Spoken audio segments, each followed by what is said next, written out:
এই শীতের মধ্যে কিন্তু মনটা বারবার পিঠে পিঠে করে, তাই এই ধোঁয়া ওঠা পিঠে নিয়ে আপনাদের সামনে চলে এলাম। তো আজ আমি আপনাদের সঙ্গে একটা পিঠে রেসিপি শেয়ার করব। আর এই ভাপা পিঠে এত টেস্টি আর খুব সহজেই কিন্তু আমি বানিয়েছি।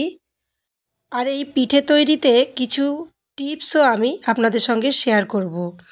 একটাও পিঠে কিন্তু ভাঙবে না, আমি গ্যারেন্টি দিয়ে বলতে পারি। তো শুরু করা যাক আজকের এই পিঠে।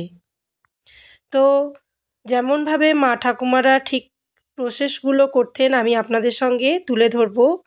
আর আজকের এই নারকেল কোড়াটাকে আমি প্রথমে নারকেলটাকে কুড়িয়ে নিয়েছি, এবার আমি এটাকে পুর তৈরি করে নেব। আর খেজুরের গুড় দিয়ে এই পুরটা তৈরি করলে কিন্তু দারুণ একটা টেস্ট হয়। তো আপনারা চাইলে চিনি দিতে পারেন বা অন্য গুড় দিয়েও এই পুরটা তৈরি করে নিতে পারেন।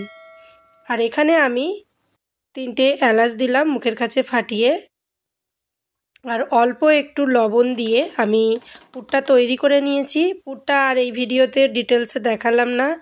আমি একটা কাপের মাপ নিয়েছি, সেই কাপের এখানে 1.5 কাপ জল নিয়েছি। আর এখানে 1 কাপ নিচ্ছি চালের আটা, আর 1/2 কাপ নিয়েছি ময়দা দিয়ে ভালো করে আমি আটা চালনিতে চেলে নিয়েছি। চেলে নেবার পর আমি এখানে জলটা ফুটে গিয়েছে, এই জলটাও লবণ দিয়ে আমি জলটাকে ভালোভাবে ফুটিয়ে নিয়েছি। যেহেতু পিঠেটা আমি রাত্রে করছি তাই একটু অসুবিধা হচ্ছে, অন্ধকার অন্ধকার লাগছে, তো প্লিজ ডোন্ট মাইন্ড। তো এইভাবে আমি এক হাতে ক্যামেরা ধরেছিলাম তাই ভালোভাবে দেখাতে পারিনি। আমি গ্যাসটাকে সিম করে ভালো করে আমি খামিরটা করে নিয়েছি। তো ভালোভাবে আমি মাখিয়ে নিয়েছি। এবার আমি পিঠেগুলো তৈরি করে নেব। পিঠেগুলো তৈরি করার আগে গোল গোল বলের মতো আমি পিস পিস করে কেটে নেব। আজকে এখানে আমার খামিরটা হয়েছে কিন্তু খুবই সফট, দেখতেই পাচ্ছেন। আর এখানে ময়দা মেশানোর কারণ হচ্ছে, মানে যারা নতুন রাঁধুনি আছেন অনেক সময় শুধু চালের আটার করলে পিঠেগুলো ফেটে যায়, তো ময়দা মিশিয়ে দিলে কিন্তু ওই ভয়টা থাকে না, একদম খুব সুন্দর পিঠে হবে। আর আজকে আমি পিঠেতে টিপস দিতে চলেছি যে পিঠে একটাও কিন্তু ভাঙবে না এইভাবে পিঠে তৈরি করলে।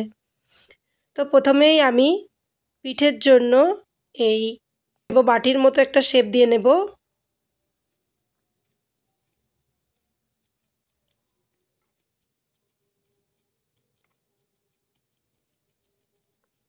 হাতের দিকে দেখলেই বুঝতে পারবেন আমি কিভাবে এটা বানিয়ে নিলাম।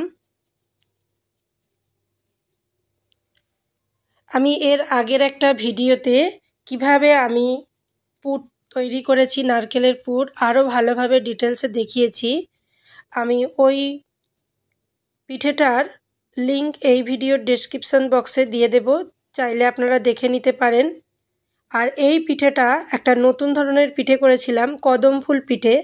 এই রেসিপি যদি এখনও না দেখে থাকেন একবার দেখে নেবেন।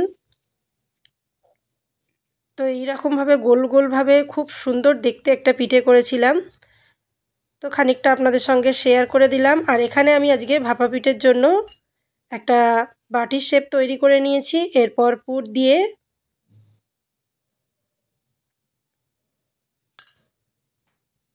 মুখটা মুড়ে দেব। আর পুরটা বেশি দেয়া যাবে না, এখানে দেখতে পাচ্ছেন আমার একটু বেশি হয়ে গিয়েছে, একদম অল্প করে দিতে হবে, নাহলে এইভাবে মুখ থেকে বেরিয়ে আসবে, আটকাতে অসুবিধে হবে মুখটা।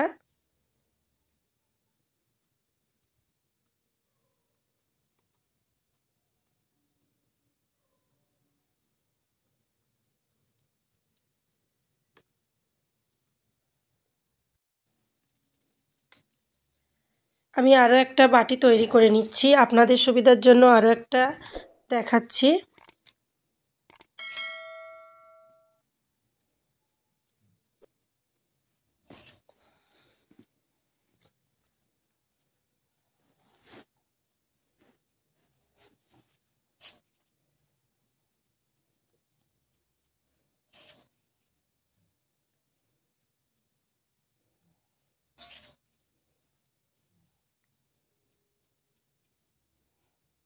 দেখতেই পেলেন আমি কিভাবে বাটির শেপ দিয়ে নিলাম।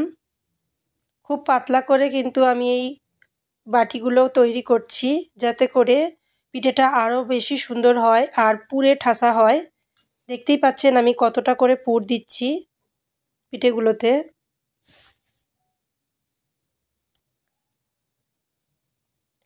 যখন নারকেলের পুরটা তৈরি করবেন, মিষ্টিটা আপনাদের প্রয়োজন অনুযায়ী দেবেন। দেখুন পিঠেগুলো কত সহজে আমি তৈরি করে নেব।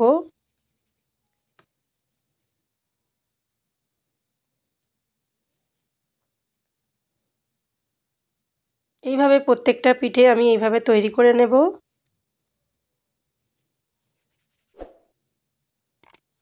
আর ময়দা দেওয়ার কারণে কিন্তু পিঠেগুলো আপনি যদি রেখেও খান, অনেক সময় সিদ্ধ পিঠে বাসি বেশি খেতে ভালো লাগে, তো এটা কিন্তু শক্ত হবে না, নরম থাকবে। সবগুলো পিঠে আমি এইভাবে তৈরি করে নিয়েছি।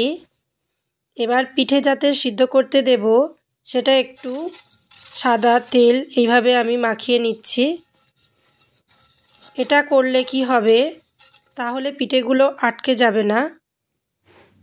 অনেক সময় পিঠে তৈরি করার সময় পিঠে ভেঙে যায়, কিন্তু এইভাবে অয়েল ব্রাশ করে নিলে কিন্তু পিঠেগুলো ভেঙে যাবে না। তো এখানে জল টকবক করে ফুটছে। এই পর্যায়ে আমি পিঠেগুলো সুন্দর করে এইভাবে সাজিয়ে ঢাকা দিয়ে আর গ্যাসটাকে মিডিয়াম হাইটে রেখে প্রায় 20 থেকে 25 মিনিট এইভাবে আমি ভাপিয়ে নেব। ভাপানো হয়ে গিয়েছে, এবার নামিয়ে নেব। দেখুন হাতে লেগে আসছে না, তার মানে এখানে পিঠেটা আমার হয়ে গিয়েছে। এই পর্যায়ে আরও একটা টিপস আপনাদেরকে বলে রাখি, অবশ্যই করে পিঠে তৈরির পর এইভাবে করে রেখে দেবেন না, তাহলে একটার সঙ্গে একটা আটকে গিয়ে পিঠেগুলো ভেঙে যেতে পারে। তাই এইভাবে একটা বাটিতে ঠান্ডা জল নেবেন, এইভাবে হাত ডোবাবেন আর একটা করে পিঠে এইভাবে প্লেটে তুলে নেবেন। না হলে কিন্তু একটার সঙ্গে একটা জড়িয়ে গিয়ে অনেক সময় পিঠেগুলো ভেঙে যায়। তো আজকের এই পিঠে রেসিপি আপনাদের কাছে কেমন লেগেছে অবশ্যই জানাবেন। আর ভালো লাগলে অবশ্যই করে একটা লাইক দেবেন। চ্যানেলে নতুন হয়ে থাকলে চ্যানেলটি সাবস্ক্রাইব করে পাশে থাকা বেল অপশনটি অল করে দেবেন, যাতে করে আমি ভিডিও আপলোড করার সঙ্গে সঙ্গে আপনাদের কাছে নোটিফিকেশন চলে যায় আর আপনারা সবার আগে দেখে নিতে পারেন। তো আপনাদেরকে অসংখ্য ধন্যবাদ ভিডিওটি কন্টিনিউ করার জন্য। সবাই ভালো থাকবেন, সুস্থ থাকবেন। দেখা হচ্ছে নতুন কোনো ভিডিওর সঙ্গে। আজকের মতো এখানেই বিদায় নিয়ে নিচ্ছি। আল্লাহ হাফেজ। আসসালামু আলাইকুম।